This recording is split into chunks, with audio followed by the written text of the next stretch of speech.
तो चलिए दोस्तों फिर से बात करते हैं। इसके पार्ट 1 में हमने बात की थी कि फेसबुक पे जो भी लोग या आपको कॉल आता है या कुछ भी तरह से आपके पास से पैसे मांगे जाते हैं ना उसमें एग्ज़ाम पास कराने के लिए, वो गलत है। कैसे गलत है वो हमने बात की थी। उसका प्रूफ भी निकाला था कि वो कैसे गलत है। उस वो हमने सब पार्ट 1 में बात किया था। यहाँ पे पार्ट 2 में हम सिस्टम एनालाइज किए वो समझने की ट्राई करते हैं लॉजिकली। उससे आपको पता चल जाएगा कि सामने वाला बंदा अगर आपसे पैसे मांग रहा है या कुछ और भी है, एग्ज़ाम पास करने के बारे में बता रहा है कि कैसे आप इलीगल तरीके से एग्ज़ाम पास कर सकते, तो वो क्यों नहीं हो सकता, उसके बारे में सिस्टम को समझने की ट्राई करते हैं।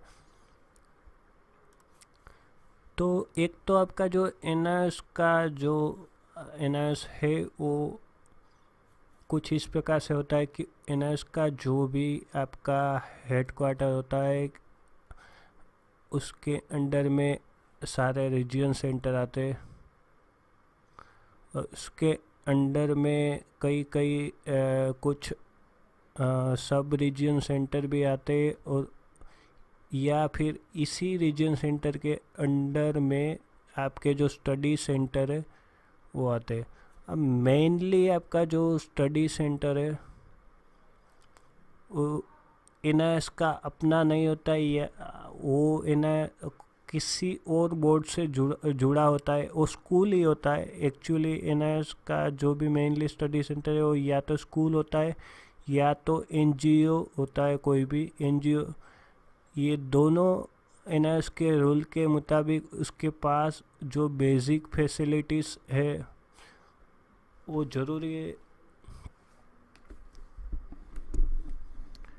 इस सेंटर को चलाने के लिए फॉर एग्ज़ाम्पल अगर वहाँ पे फिजिक्स केमिस्ट्री चल रहा है तो उसकी लैब होना, या फिर कंप्यूटर साइंस है तो वहाँ पे कंप्यूटर्स होना आवश्यक है। यस, अगर कई कई पे भी लैब नहीं होती फिर भी एनआईएस उसे ग्रांट करता है स्टडी सेंटर के तौर पे, क्योंकि वहाँ पे कोई स्कूल एनआईएस को नहीं मिल पाती, तो स्टूडेंट की फैसिलिटीज़ के लिए वो ऐसी जगह को ग्रांट करता है। पर मेनली जो एनआईएस एक पूरा रिपोर्ट बनाता है कि इसको स्टडी सेंटर बनाना चाहिए या नहीं, तो इसी प्रकार से आपका स्टडी सेंटर होता है। अब बात करें कि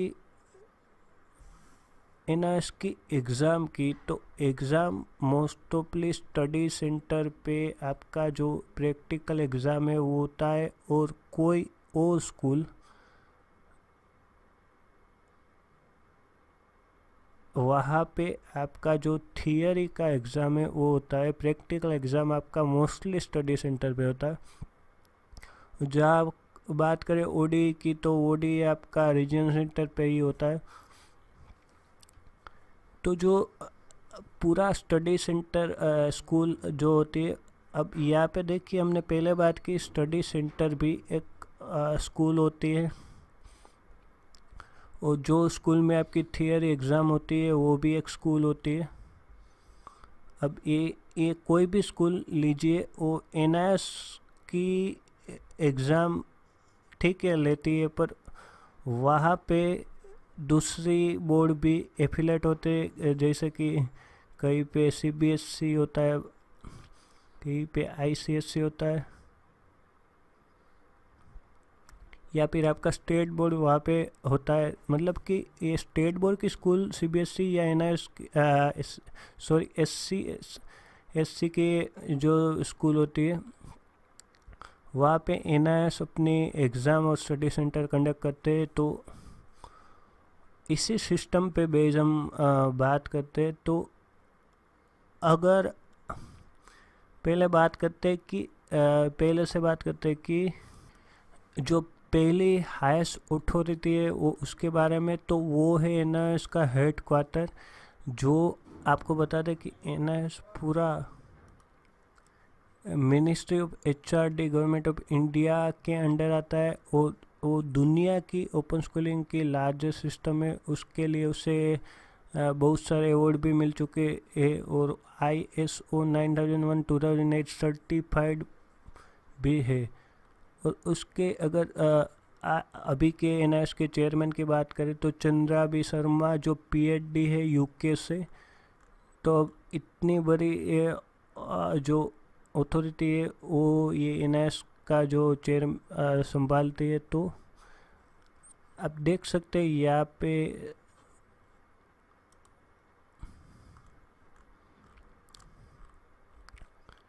अब बात करें कि उसके अंडर में आता है, इस हेडक्वार्टर के अंडर में आता है रीजन सेंटर। तो रीजन सेंटर मेरे पास यहाँ पे गांधीनगर का जो रीजन सेंटर है वो यहाँ पे उसके चेयरमैन डॉक्टर राजीव प्रसाद। अब उसकी हम प्रोफाइल NIS में देखते तो डॉक्टर राजीव प्रसाद एकेडमिक ऑफिसर है केमिस्ट्री के। वो जो मतलब कि वो एक्चुअली यहाँ से NIS के यहाँ पे उसका एक्सपीरियंस देख सकते हैं कि और यहाँ पे उसका पूरा क्वालिफिकेशन देख सकते हैं। वो PhD करे हुए इंसान है मतलब। और उसने बहुत सारे ऐसे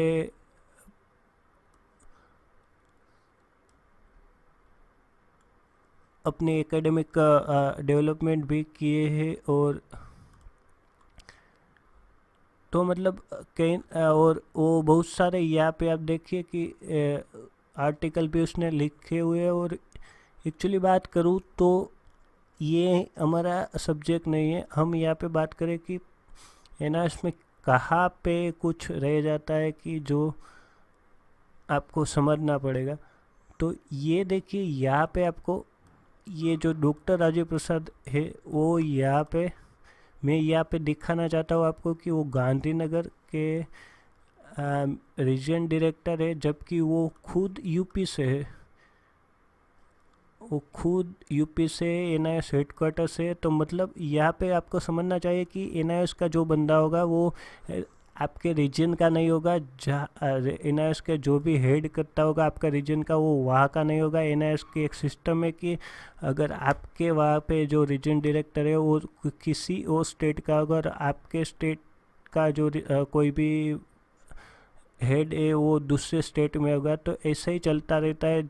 इसका मेन रीज़न है कि गवर्नमेंट में कुछ भी ऐसा जो होता है उसको रोकने के लिए ऐसा किया जाता है। हर 4 साल के बाद ये डायरेक्टर चेंज होते हैं। और तो ये पूरी सिस्टम होती है। तो अब बात करें तो रीजन सेंटर पे तो कुछ भी बात पॉसिबल नहीं है कि आपका पैसे लेके आपको कोई भी पास करा सकते। हाँ, पर आपके मन में सवाल ज़रूर होंगे कि कोई कहीं कहीं पे देखा है, जैसे कि यहाँ पे यूट्यूब पे मैं आपको दिखा रहा हूँ यहाँ पे कुछ NIS के एग्ज़ाम में कैसे करप्शन होता है। वो बहुत सारी वीडियोस आपको देखने को मिलेगी पर आप एक बात समझ लीजिए ये सारे न्यूज़ चैनल के वीडियो से मतलब कि जो भी एग्ज़ाम ली गई है उसमें अगर कुछ कॉपी केस हुआ है तो वो पकड़े गए इसलिए ही वो न्यूज़ बन गई है। तो ये फाइनल कंक्लूजन ये निकलता है यहाँ पे कि आपका जो भी हेड क्वार्टर है वहाँ पे कुछ गलत नहीं हो रहा है। आपका रीजन सेंटर है वहाँ पे कुछ गलत नहीं हो रहा है। उसके अंडर में स्टडी सेंटर आ रहा है। वो एक स्कूल है जो कुछ दूसरे बोर्ड से जुड़ी हुई है। और उसको NIS के अलावा भी बहुत सारे स्टूडेंट उस स्कूल में पढ़ते होंगे, CBSE वाले या दूसरे स्टेट बोर्ड वाले। तो ये स्कूल में भी गलत नहीं हो रहा है। या फिर आपकी थियरी एग्ज़ाम जो स्कूल में होती है वो स्कूल भी ऐसे ही CBSE स्टेट बोर्ड से एफिलेट होगी तो वहाँ पे भी कुछ गलत नहीं हो रहा है। तो गलत एक्चुअली कहाँ पे होता है? गलत यहाँ पे होता है कि ऐसी बहुत सारे स्कूल जहाँ पे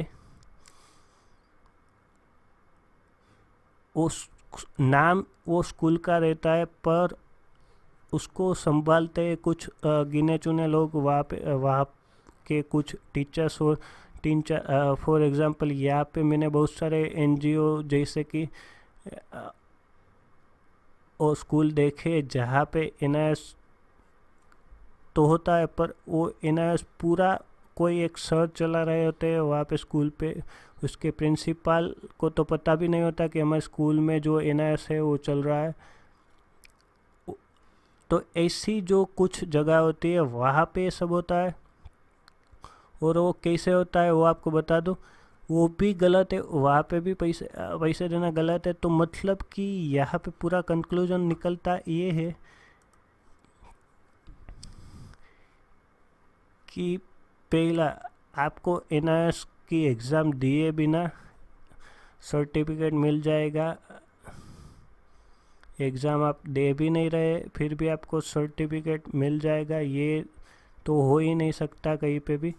दूसरा, आपके जो पेपर है वो आपके रीजन सेंटर, आपके अगर इंग्लिश मीडियम के पेपर है, आपने लिखा इंग्लिश मीडियम में, तो आपके पेपर आपके स्टेट से बाहर चेक होने को जाएंगे, तो वहाँ पे पर भी कोई गलत नहीं हो सकता। अगर आपने हिंदी मीडियम में लिखा है फिर भी आपके पेपर एनआईएस के आपका जो स्टेट है उसके बाहर कोई अलग स्टेट में जाएगा चेक होने को, तो वहाँ पर भी कोई गलत नहीं होता। ये एनआईएस की सिस्टम बता रहा हूँ मैंने, ये जो 15 दिन में जो सबको पूछ के जो ये पूरा किया।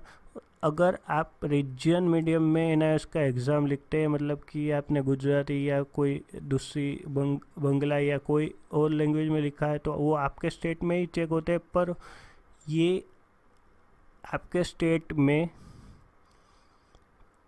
कैसे चेक होते हैं वो आपको दिखा रहा हूँ कि आपका हर एक स्टेट में पहले एक एक रेगुलर बोर्ड था और एक ओपन बोर्ड था।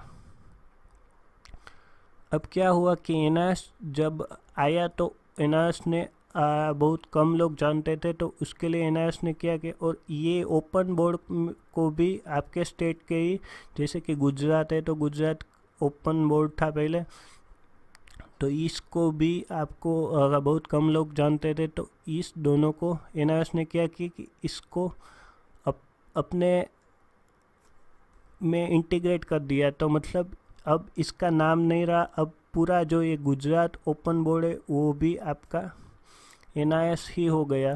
तो इसलिए एनआईएस पूरी कंट्री में आ गया अब। और जो कई जगह पे जहाँ पे आप अपनी एग्ज़ाम के जो बुक्स है, आपको बहुत सारे स्टूडेंट बोलते हैं कि मुझे अब कहीं पे, जैसे कि वेस्ट बंगाल है तो वहाँ पे आपको अपनी उसकी बंगाली लैंग्वेज में आपको रीजन सेंटर से आपकी जो बुक्स है वो मिल जाएगी। पर कई स्टूडेंट बोलते हैं कि भाई मैं ये स्टेट का हूँ और वहाँ पे मेरे जो रीजन सेंटर है वहाँ पे मुझे मेरी रीजन की बुक नहीं मिल रही है। क्यों नहीं मिल रही है, उसका मेन रीज़न यही है कि उसका जो ओपन बोर्ड है वो एनआईएस में अभी तक इंटीग्रेट नहीं हुआ है। तो अगर आपको समझ नहीं आया तो मैं इसे समझाता हूँ कि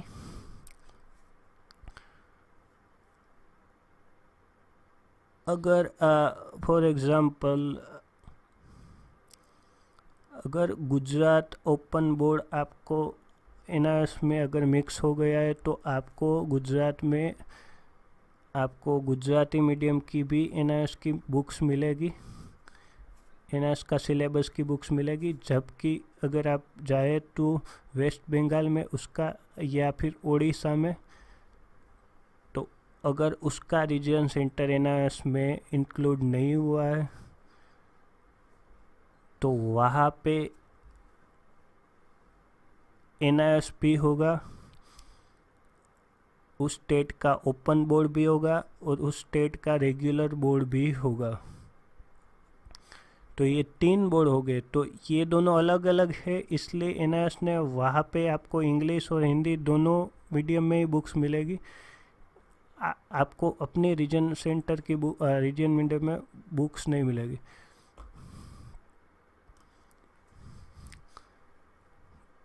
तो बात कर रहा था कि अगर आप इंग्लिश मीडियम में पेपर लिखते हैं तो आपका जो पेपर है इंग्लिश या हिंदी में, तो वो आपके स्टेट से आउटसाइड चेक होगा, कि आपके स्टेट में चेक नहीं होगा, आपके कोई अलग स्टेट में चेक होगा। और अगर आप रीजन मीडियम में आपका एग्ज़ाम पेपर लिखते हैं तो वो आपका जो एग्ज़ाम का पेपर है वो आपके रीजन सेंटर, आपके स्टेट बोर्ड जो होगा उसको कहेगा कि उसके जो कोई एग्ज़ामिनर है या उसके जो ऑब्जर्वर है या उसके टीचर्स है, उसको हायर करे कि वो आपको एनआईएस के पेपर चेक कर दे। तो आपके जो स्टेट बोर्ड से रिलेटेड जो टीचर्स होंगे वो आपकी रीजन सेंटर में लिखी हुई एग्ज़ाम को करेंगे। तो ये पूरी जो सिस्टम है उसमें कहीं पे भी आप ऐसा नहीं बोल सकते कि आपने जो थियरी पेपर लिखा उसमें आप पैसे दे के पास हो सकते हैं। तो मतलब कि आप यहाँ पर भी यही कंक्लूजन निकलता है कि आप पैसे दे के यहाँ पर पास नहीं हो सकते। तो अब जो सिस्टम है एक्चुअली पास होने की, मतलब जो लोग पैसे लेते हैं और वो करते क्या है उसके बारे में बात करते हैं। तो ये एक्चुअली होता, पैसे दे के पास करना वो होता है या तो आपकी जो स्कूल होती है, जो एग्ज़ाम थियरी की एग्ज़ाम आती है वहाँ पे, या फिर वो होता है आपका स्टडी सेंटर। और अगर आपके मतलब आप जिस सिटी में रहते हैं या जहाँ पर भी रहते हैं वहाँ पे अगर आपका स्टडी सेंटर कोई और है और आपकी थियरी एग्ज़ाम कहीं और आई है, तो आप भूल जाइए कि आप अब अगर किसी को आपने पैसे दिए एग्ज़ाम पास करने के लिए, तो आप भूल जाइए कि आप एग्ज़ाम पास कर सकते हैं। आप जितना भी लिखेंगे उतना ही पास होगे, क्योंकि ये पैसे दे के आप पास नहीं हो सकते, क्योंकि यहाँ पे कोई लॉजिकली बात ही नहीं बन रही है। आपने किसी बंदे को पैसे दिए है, आपका स्टडी सेंटर अलग है, आप किसी और स्कूल में एग्ज़ाम देने जा रहे हैं, आपके पेपर कहीं और जा रहे हैं, तो आप कैसे पास हो गए? मतलब ये कोई बात नहीं है। वो आपसे 10,000 भी लेता है फिर भी आप वो कुछ नहीं कर सकता, क्योंकि उसको कितने सारे लोग भी इसमें जुड़े हुए हैं। तो कहीं पर भी ये कंक्लूजन नहीं निकलता। हाँ, कहाँ पे निकलता है? तो कुछ ऐसे स्मॉल विलेजेस है जहाँ पे आपका स्टडी सेंटर भी सेम रहता है, उसी स्टडी सेंटर का जो सर होता है वही उसकी दूसरी स्कूल या वही स्कूल में थियरी पेपर भी एनआईएस की मजबूरी के कारण वहाँ पे अरेंज करने पड़ते हैं, क्योंकि दूसरी स्कूल उसे मिल नहीं पाती। तो आपके स्टडी सेंटर पे ही थियरी और प्रैक्टिकल सब्जेक्ट के एग्ज़ाम एनआईएस को लेनी पड़ती है। तो ऐसी सब जगह है जहाँ पे पूरा पावर जो है स्कूल का कोई एक प्रोफेसर या कोई टीचर होता है उसके हाथ में होता है, कि एनआईएस की मजबूरी के वजह से एनआईएस को स्कूल नहीं मिल पाती और वहाँ पे मिलता है। तो वहाँ पे ये सब होता है। अब वो होता है तो क्या होता है कि अगर वो आपको पास तो नहीं करा सकता, आपको एग्ज़ाम देना तो वहाँ पे जाना ही होगा। सिर्फ वो पैसे दे के आपको एक हेल्प कर सकता है कि आपका जो पेपर है उसमें जो बुक्स है उसमें से आप कॉपी कर सकते हैं। वो बाहर बैठा ध्यान रखता है कि कोई एनआईएस का जो स्क्वाड है वो ना आ जाए, और उसने अपने बंदे रोके होते हैं कि वो देख रहा है कि कोई ना आ जाए कि वो पकड़े जाए। तो वहाँ पे ये सब होता है, क्योंकि एक्चुअली एनआईएस की साइट पे आपने अभी एग्ज़ाम चल रही थी, तो आपने कुछ इस प्रकार से अगर एनआईएस की साइट है तो कभी अगर आप गए होगे तो आपने कुछ इस प्रकार से एनआईएस की साइट वेबसाइट में यहाँ पे दिखा हुआ होगा।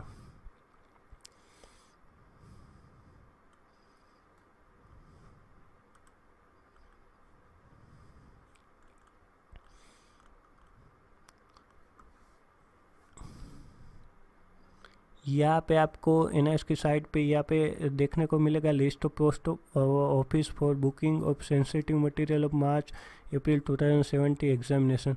मतलब ये क्या होता है वो आपको बता दूँ कि आपके जो NIS के पेपर है वो आपको कैसे मिलता है। तो NIS के जो पेपर है वो NIS का जो हेड क्वार्टर होता है वो बाय पोस्ट, मतलब कि बाय पोस्ट में एक अलग से एक डिपार्टमेंट है जो गवर्नमेंट के लिए वर्क करता है। वो अलग डिपार्टमेंट है। उसी डिपार्टमेंट के थ्रू आपके नज़दीक जो आपके एग्ज़ाम सेंटर है उसको जो पोस्ट ऑफिस अलॉट की गई होती है वहाँ पे ये सब मटेरियल, मतलब कि आपके पेपर्स और आपके आंसर बुक्स और जो भी मटेरियल है एग्ज़ाम के रिलेटेड वो उसको भेजता है। वहाँ पे एक पूरी एक लॉकर होता है जिसमें एक सील होता है और वो सील बहुत सारे लोगों की ज़रूरत होती है ये सील ओपन करने के लिए। वहाँ पे सेफ रखा जाता है पोस्ट ऑफिस में। और जो पोस्ट ऑफिस वाले जो लोग होते हैं, आपके मन में होगा कि कई या तो पोस्ट ऑफिस बहुत पुरानी है और तो वहाँ पे नहीं होते। जो मेन हेड क्वार्टर होता है पोस्ट ऑफिस का या फिर बड़ी पोस्ट ऑफिस होती है वहाँ पे ही ये मटेरियल होता है। छोटी पोस्ट ऑफिस का पूरा स्ट्रक्चर भी कुछ इस प्रकार से है, वो भी आपको मैं यहाँ पे बता रहा हूँ कि पोस्ट ऑफिस का जो कुछ स्ट्रक्चर है वो कुछ इस प्रकार से कि मेन जो आपकी पोस्ट ऑफिस होती है उसके अंडर में उसकी जो हेड क्वार्टर होता है उसके अंदर में सब ऑफिस आती है। उसके अंडर में विलेज ऑफिस आती है। तो कभी विलेज ऑफिस है वो एक्चुअल में पोस्ट ऑफिस होती है नहीं, वो एक कॉन्ट्रैक्ट बेस्ड ऑफिस होती है। तो यहाँ पे ये सेंसिटिव मटेरियल नहीं भेजा जाता, ये सब ऑफिस या फिर हेड क्वार्टर पे भेजा जाता है। और वो जो आपका एग्ज़ाम सेंटर है उससे मिलता है। जो फॉर एग्ज़ाम्पल आपका पेपर अगर 2 बजे से, तो जो भी आपका स्कूल वाला बंदा होगा उससे ये जो पूरा मटेरियल है वो 12 बजे से पहले नहीं मिलेगा। अगर आपका पेपर 2 बजे है तो उससे 12 बजे ही पोस्ट ऑफिस से इश्यू होगा। उसके लिए पूरी वीडियो रिकॉर्डिंग और सब होता है NIS से।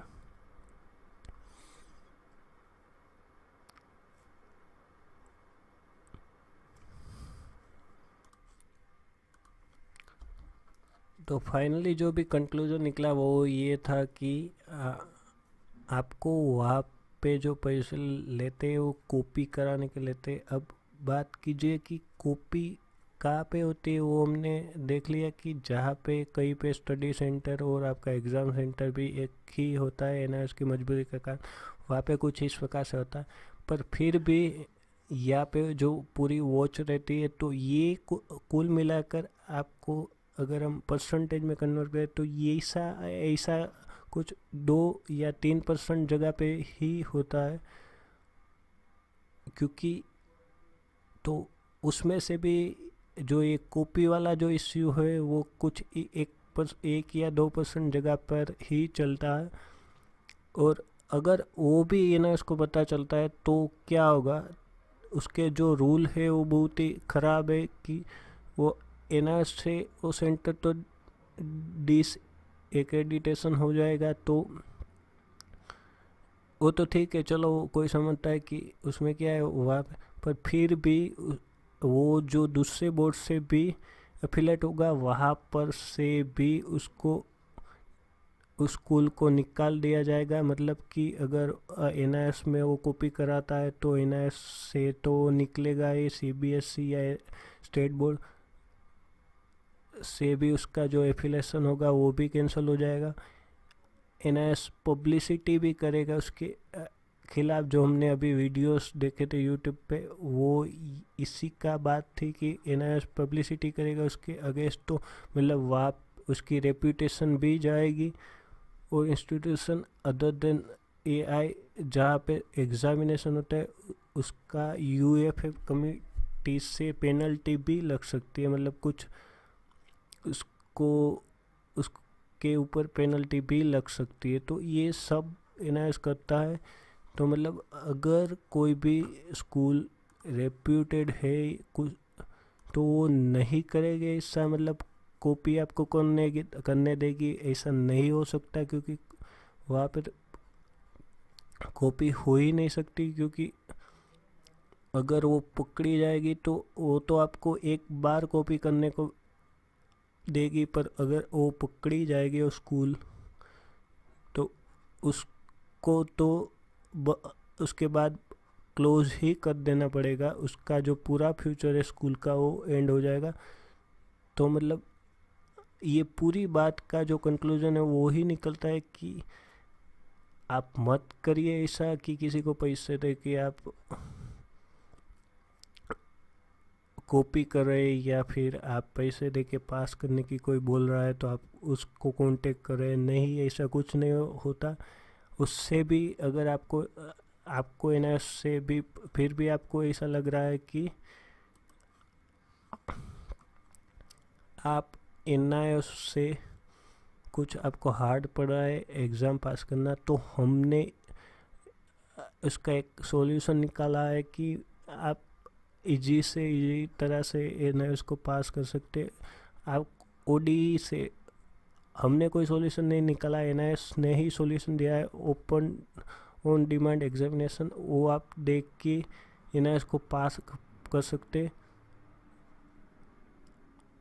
ये बहुत ही अच्छा कंसेप्ट है, और ये कंसेप्ट के बारे में हमने जो अलग अलग वीडियोस जो हमारी NIOS ओडी सीरीज़ है उसमें डाली है, वो आप एक बार, मैं तो कहूँगा एक बार पूरे की पूरी सीरीज़ आप देखिए, पार्ट 1, 2, 3, 4 जितने भी है वो आप देखिए।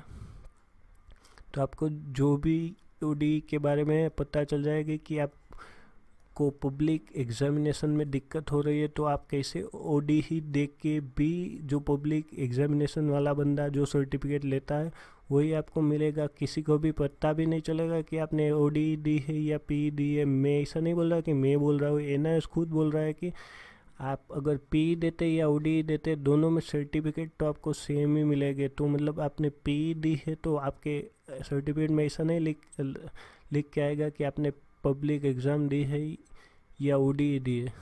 तो दोनों सेम ही है, सिर्फ स्ट्रक्चर अलग है। वो जो कुछ दूसरी बातें वो अलग है, वो आपको यहाँ पे मैं आपको बता दूंगा। और आपको यहाँ पे एक और भी बात बता दूंगा कि कैसे आप ओडी से अच्छे मार्क्स लेके पास हो सकते पी के कंपेयर में। तो चलिए आज के लिए इतना ही, थैंक यू।